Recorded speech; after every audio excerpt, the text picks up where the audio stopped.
สบายดีทุกคนมื้อนี้เป็นมื้อที่3เนาะที่เราจะมาทำการอ่าซ่อมสีรถเนาะซ่อมสีรถเนาะตอนนี้เป็นงานแก้เนาะงานแก้มาแล้วเนาะหลังจากที่เราพ่นสีเนาะในคืนก่อนนี้ไปเนาะเราพ่นกลางคืนแน่แล้วก็เป็นการพ่นกาใส่กาครั้งแรกแน่เนาะเรายังบ่ชำนาญเนาะเลยเฮ็ดให้สีไหลเนาะพ่นอัดเปียกเกินไปสีไหลเนาะนี่มันก็จะมีผลงานออกมาเนาะสีไหลเต็มเลยเนาะเนาะเป็นเส้นเลยเนาะ บางบ่อนก็มีเม็ดฝุ่นนี่เนาะมีเม็ดฝุ่นเนาะนี่เนาะเฮาจังเฮาเบิ่งนี่มีเม็ดฝุ่นเนาะ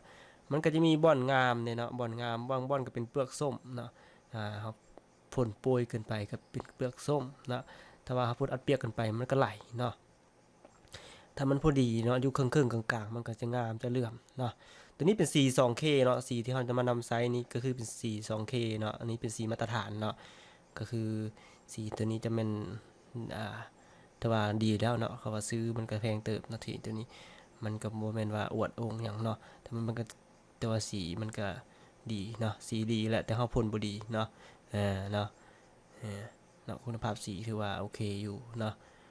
ในกลางๆราคาก็อยู่ในกลางๆเนาะในท้องตลาดเนาะเนาะบ่ได้แพงหลายแล้วก็บ่ได้หรูหลายเนาะกลางๆเนาะเพราะเขาก็พ่นไปเนาะสีนี้ก็แห้งเร็วอยู่เนาะแห้งไวนะพ่นเมื่อคืนนี้เนาะพ่นกลางคืนมันก็เลยเฮ็ดให้เป็นจังซี่เนาะพ่นกล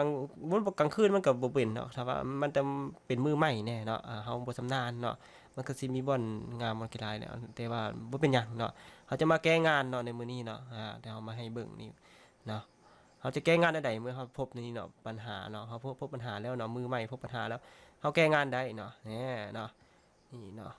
งานเฮาห้อยอยู่เก่าเนาะ อุปกรณ์เขาต้องเตรียมเลยก็คือคูน้ำเนาะคูน้ำเนาะต้องมีเนาะคูน้ำท่านแล้วก็เพื่อเขาจะมาคัดน้ำเนาะคูน้ำเนาะเขาจะมาคัดน้ำเมื่อเช้านี่ฝนตกเนาะเขาก็มาให้เบียกตอนแรงเนาะนี่กระดาษทรายเนาะอันที่สองมันกระดาษทรายกระดาษทรายเบอร์80แล้วก็มีเบอร์300ซาวแล้วก็จะมีเบอร์600เนาะเขาจะใส่อยู่3เบอร์เนาะ80เนาะ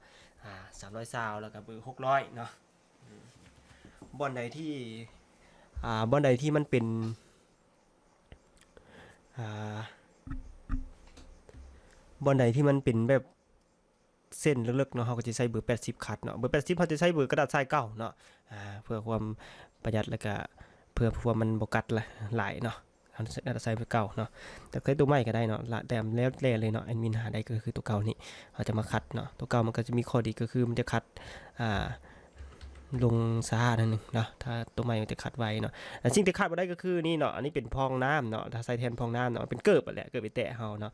เฮาเลยมาตัดเนาะเฮ็ดพองน้ำเนาะดำๆติดนั้นเป็นหญ้าเนาะแอดมินบ่ได้เบิ่งเนาะบ่ได้เก็บออกบ่ได้เสร็จออกเนาะขยะมันเนาะเดี๋ยวเฮาไปจุ่มน้ำเดี๋ยวมันสิออกเองดอกเนาะเดี๋ยวจะล้างน้ำอยู่เนาะนี่เฮาสาธิตเนาะนี่วิธีการพับกระดาษทรายเนาะเฮาพับเข้าไปนี่แล้วเฮาคัดเนาะถ้าว่าคัดพองน้ำเนาะมันจะลงซาเนาะลงซาแล้วแต่ว่ามันจะแบบเรียบเนาะมันจะแบบมันมีความนุ่มเนาะความนุ่มนี่มันจะเห็นให้มันหน้าสัมผัสมันเรียบเนาะ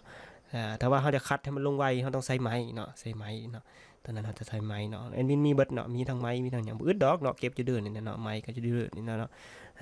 แท่งไม้เนาะถ้าว่าไม้แบบไม้หน้า2x4หรือว่า2x3เนาะมันจะเป็นไม้แบบน้อยๆที่เขามาตอกไม้แบบไม้อย่างเนาะไม้อย่างก็ได้เนี่ยเนาะมันก็มีดอกเนาะเศษไม้เนาะอึดเนาะเศษไม้เนาะ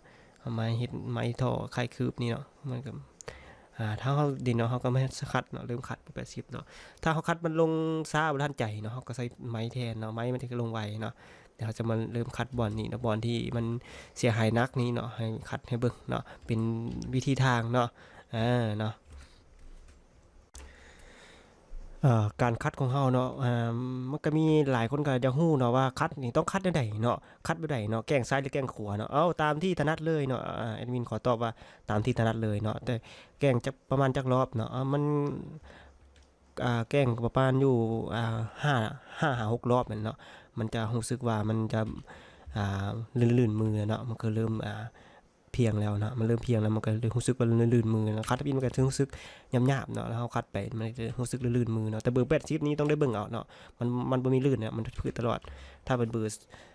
300แล้วเบอร์600นี่ถ้ามันเริ่มเพียงแล้วมันจะรู้สึกลื่นๆเนาะ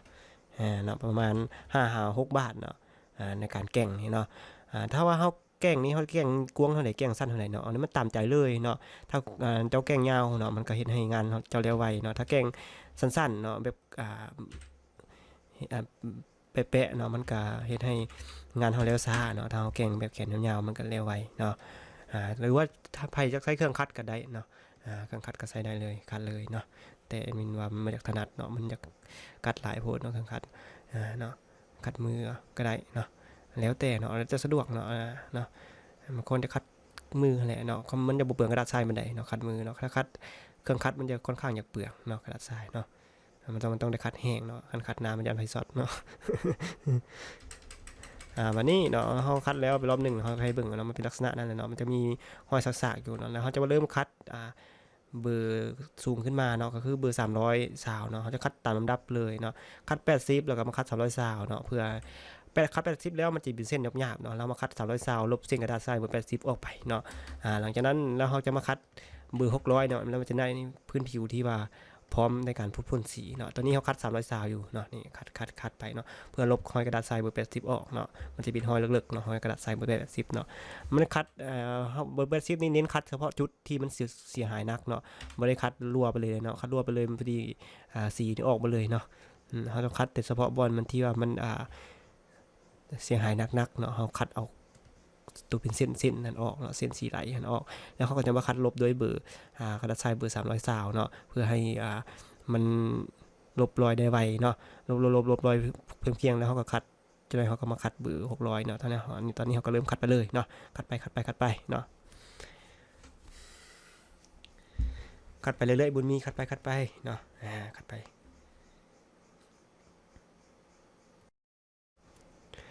สำหรับข้อมูลของกระดาษทรายเนาะถ้าว่าเบอร์กระดาษทรายนี่เบอร์ต่ำมันก็จะเห็น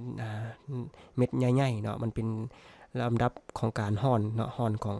เม็ดทรายเนาะถ้าว่าเบอร์ต่ำมันก็จะเม็ดใหญ่เบอร์สูงมันก็จะเรียบเนาะสูงเท่าไหร่ก็แห้งเรียบเนาะกระดาษทรายเนาะจะเป็นในนั้นเนาะมือใหม่อาจจะบ่ฮู้เนาะเราก็เลยมาบอกกันเนาะบอกกันประมาณนั้นเนาะมันเป็นเบอร์ครึ่งนั่นแหละเนาะ80หรือ600อย่างขึ้นไปเนาะยิ่งสูงแห้งยิ่งเรียบเนาะอันนี้คัด2คนเนาะคัดกับเมียเนาะเพราะนั้นไม่เป็นเมียเด้อเนาะคัดกับเมีย2คนเนาะ2คนคัดก็ไวเนาะคนเดียวคัดก็ซะเนาะมีจักคนก็เอามาคัดไปเลยเนาะ จึงเร็วไวเนาะอันนี้เขาทำงานต่อแรงเนาะอันนี้ก็จะค่ำแล้วเพราะว่าเมื่อเช้านี้มันฝนตกเนาะฝนตกจน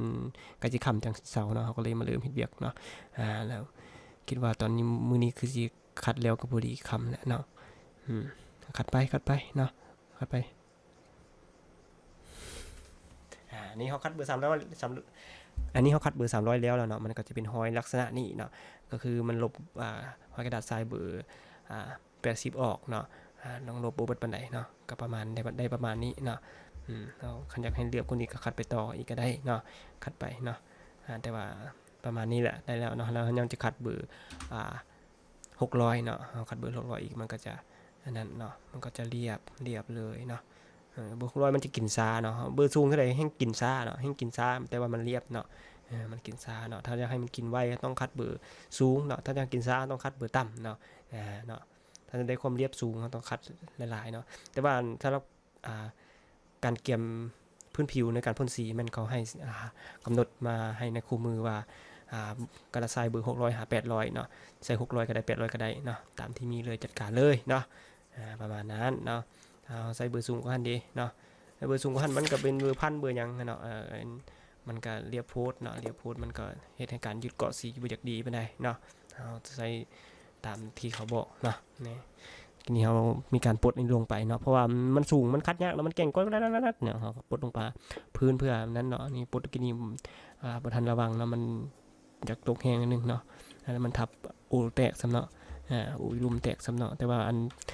ผ่าตัวนี้บ่แตกง่ายเนาะผ่าตัวนี้มันเป็นยางเหนียวๆเนาะมันทนเนาะแต่ว่ามันทับอูแตกเนาะกินี่เนาะนี่ก็เป็นอุทาเนาะอุทาเนาะระวังเนาะในการทำงานเราต้องมีสติเนาะเพื่อไปให้งานงอกงานยาวเนาะเราก็ควรระวังเนาะระวังใดก็ระวังเอาเนาะ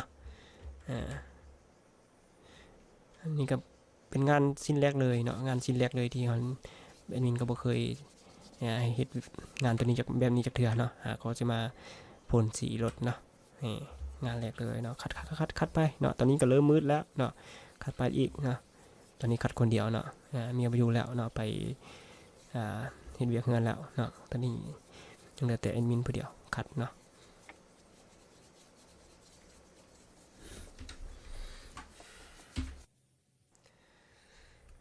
ตอนนี้เขาก็คัดเรียบร้อยเนาะเขาคัดไปตามลำดับเนาะเขาคัดเรียบร้อยแล้วตอนนี้เนาะเดี๋ยวเขาก็จะมาห้อยกลางคืนเนาะมาห้อยกลางคืนเนาะตอนนี้ก็มืดเป็นที่เรียบร้อยเนาะห้อยกลางคืนเนาะนี่ห้อยกลางคืนทำการทำความสะอาดเนาะเสร็จล้างถูเรียบร้อยแล้วเนาะปลายมันแห้งเนาะมันมืออื่นเขาจะมาพ่นสีเนาะพ่นสีแท้อีกเนาะ